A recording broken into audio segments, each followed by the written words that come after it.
Libro de cielo. La llamada a las criaturas al orden, a su puesto y a la finalidad para la que fueron creadas por Dios. Mientras Jesús decía esto, se presentó ante mí aquella cruz que había visto las otras veces.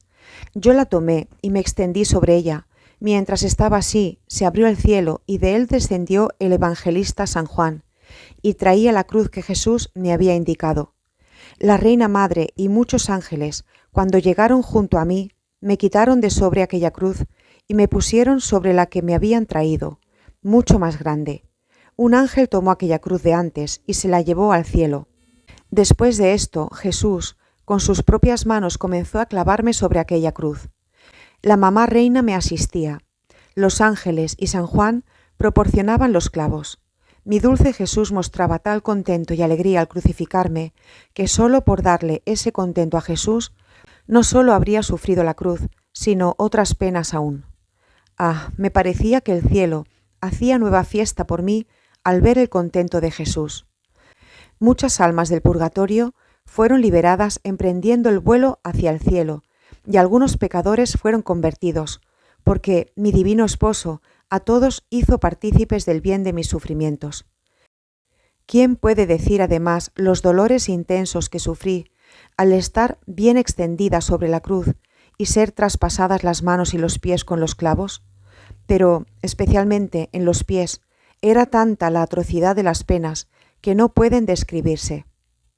Cuando terminaron de crucificarme y yo me sentía nadar en el mar de las penas y de los dolores, la mamá reina dijo a Jesús: «Hijo mío, hoy es día de gracia. Quiero que le participes todas tus penas. No queda más que le traspases el corazón con la lanza y le renueves la corona de espinas». Entonces Jesús tomó la lanza y me traspasó el corazón de lado a lado. Los ángeles tomaron una corona de espinas muy tupida, se la dieron en la mano a la Santísima Virgen y ella misma me la clavó en la cabeza. Qué memorable día fue para mí. De dolores, sí, pero también de contentos, de penas indecibles, pero también de alegrías. Basta decir que era tanta la fuerza de los dolores, que Jesús todo ese día no se movió de mi lado para sostener mi naturaleza, que desfallecía por la intensidad de las penas. Aquellas almas del purgatorio que habían volado al cielo descendían junto con los ángeles y rodeaban mi cama recreándome con sus cánticos y agradeciendo afectuosamente que por mis sufrimientos las había liberado de aquellas penas. Luego sucedió que, habiendo pasado 5 o 6 días de aquellas penas tan intensas, con gran aflicción mía, comenzaron a disminuir, y entonces solicitaba a mi amado Jesús que de nuevo me renovara la crucifixión, y él, a veces pronto y a veces no, se complacía en transportarme a los lugares santos, y me participaba las penas de su dolorosa pasión. Ahora la corona de espinas, ahora la flagelación, ahora llevaba la cruz al Calvario, y ahora la crucifixión. A veces un misterio al día, y a veces todo en un día, según a él le placía, y esto era a mi alma de sumo dolor y contento.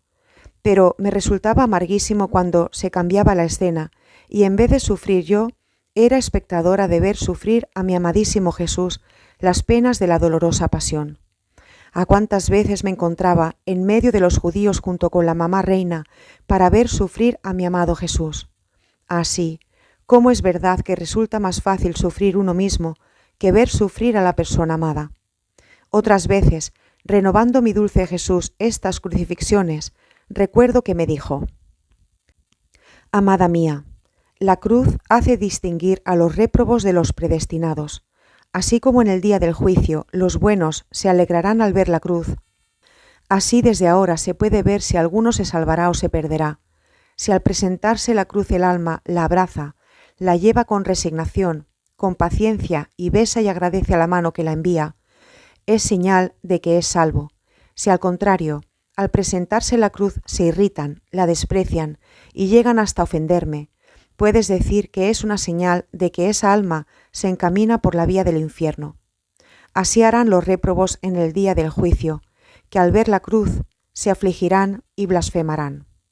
La cruz dice todo. La cruz es un libro que sin engaño y a claras notas te dice y te hace distinguir al santo del pecador, al perfecto del imperfecto, al fervoroso del tibio. La cruz comunica tal luz al alma que desde ahora no solo hace distinguir al bueno del reo, sino hace conocer quién debe ser más o menos glorioso en el cielo, quién debe ocupar un puesto superior o un puesto menor. Todas las otras virtudes están humildes y reverentes ante la virtud de la cruz, e injertándose con ella reciben mayor lustre y esplendor. ¿Quién puede decir qué llamas de deseos ardientes ponía en mi corazón este hablar de Jesús? Me sentía devorar por el hambre de sufrir, y Él, para satisfacer mis ansias, o bien, para decirlo mejor, lo que Él mismo me infundía, me renovaba la crucifixión. Recuerdo que a veces, después de renovadas estas crucifixiones, me decía: Amada de mi corazón, deseo ardientemente no solo crucificarte el alma y comunicarte los dolores de la cruz al cuerpo, sino deseo sellarte también el cuerpo con el sello de mis llagas, y quiero enseñarte la oración para obtener esta gracia. La oración es esta: Yo me presento ante el trono supremo de Dios, bañada en la sangre de Jesucristo, pidiéndole que por el mérito de sus preclarísimas virtudes y de su divinidad, me conceda la gracia de crucificarme.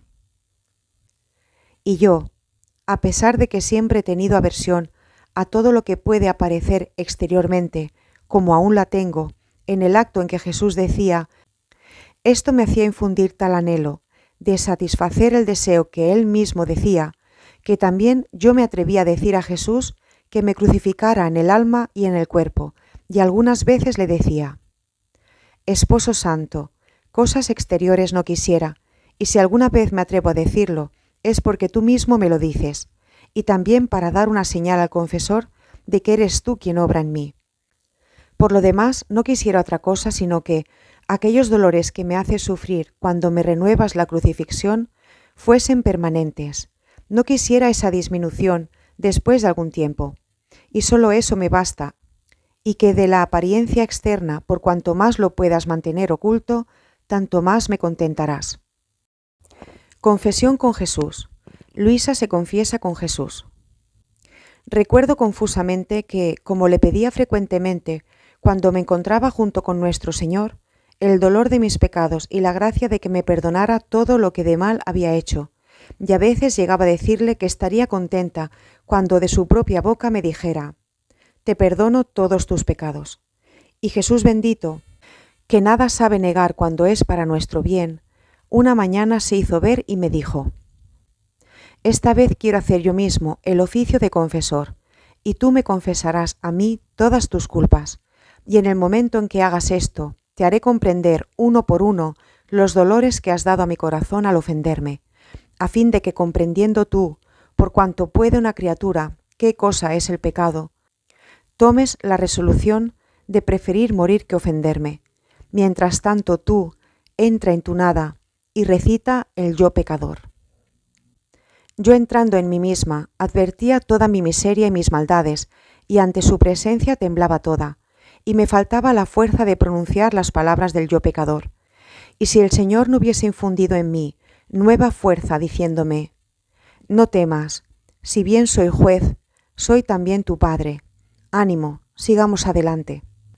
Ahí habría permanecido sin decir ni siquiera una palabra. Entonces dije el yo pecador toda llena de confusión y de humillación, y como me veía toda cubierta por mis culpas, dando una mirada, descubrí que la culpa que más había ofendido a nuestro Señor era la soberbia, y por eso dije: Señor, me acuso ante tu presencia de que he pecado de soberbia. Y Él: Acércate a mi corazón y pon tu oído, y oirás el desgarro cruel que has hecho a mi corazón con este pecado. Toda temblando, puse mi oído sobre su corazón adorable. Pero ¿quién puede decir lo que oí y comprendí en aquel instante? Pero después de tanto tiempo, diré solo una cosa confusamente. Recuerdo que su corazón latía tan fuerte que parecía que quería romperle el pecho. Luego me parecía que se despedazaba, y por el dolor quedaba casi destruido. Ah, si hubiera podido, habría llegado a destruir al ser divino con la soberbia. Pongo una semejanza para hacerme entender. De otra manera, no tengo palabras para expresarme. Imaginad un rey a sus pies un gusano, que elevándose e inflándose se comienza a creer alguna cosa, y que llega a tal atrevimiento, que elevándose poco a poco, llega a la cabeza del rey, y le quiere quitar la corona para ponérsela sobre su cabeza. Luego lo despoja de sus vestiduras reales, lo arroja del trono y finalmente trata de matarlo. Pero lo peor de este gusano es que él mismo no conoce su propio ser.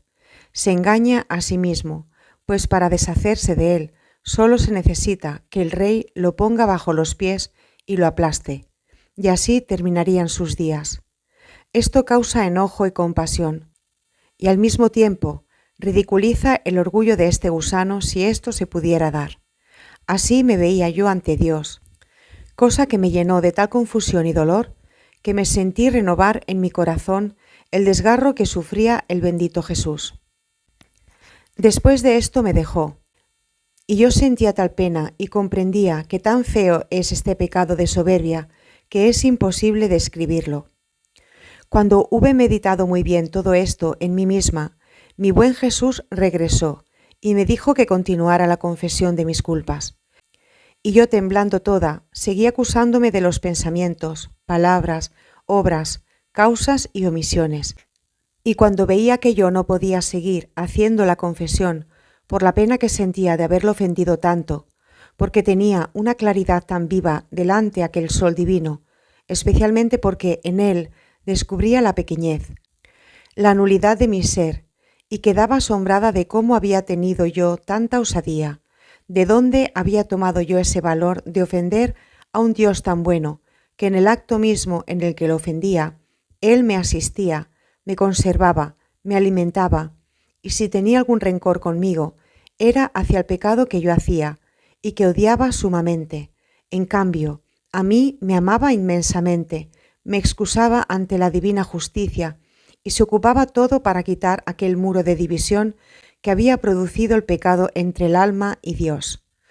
Oh, si todos pudiesen ver quién es Dios y quién es el alma en el momento en que se peca, todos morirían de dolor, y creo que el pecado sería exiliado de la tierra. Entonces, cuando Jesús bendito veía que por la pena no podía más, se retiraba y me dejaba para que comprendiera muy bien el mal que había hecho, y después regresaba de nuevo, y yo continuaba acusando mis culpas. Pero ¿quién puede decir todo lo que comprendí y explicar una por una las diversas afrentas y los dolores especiales que con mis culpas había ocasionado a nuestro Señor? Me siento casi imposibilitada para explicarme también porque no lo recuerdo muy bien.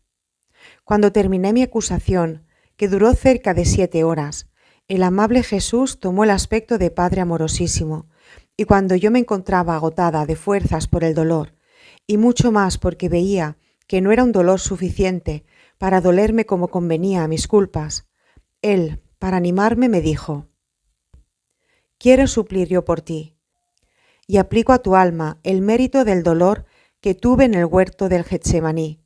Solo esto puede satisfacer a la divina justicia».